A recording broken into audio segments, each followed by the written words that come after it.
ఇప్పుడు ఇవ్వండి సాఫ్ట్వేర్ ఉద్యోగులకి పిల్లని ఇప్పుడు ఇవ్వండి. సో ఎందుకు ఈ మాట మాట్లాడుతున్నానంటే జనరల్గా ఏంటి అంటే అంటే ప్రతి ఒక్కరు ఈ మాట నేను చెప్పడానికంటే ఎవరైతే సాఫ్ట్వేర్ ఉంటేనే అమ్మాయిని ఇస్తాం, సాఫ్ట్వేర్ జాబ్ ఉంటేనే పిల్లని ఇస్తాం అనే వాళ్ళు ఖచ్చితంగా కొంచెం మీరు ఆలోచన చేయాలి. So nothing is permanent here. So మనమే పర్మనెంట్ కాదు.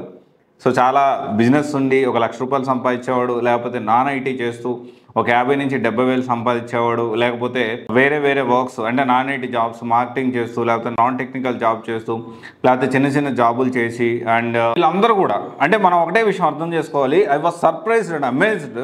మా ఫ్రెండ్ ఒకటికి మెకానికల్ జాబ్ చేస్తూ ఉన్నాడు, మంచి కంపెనీ, మంచి ఎంఎన్సీ కంపెనీలో చేస్తూ ఉన్నాడు.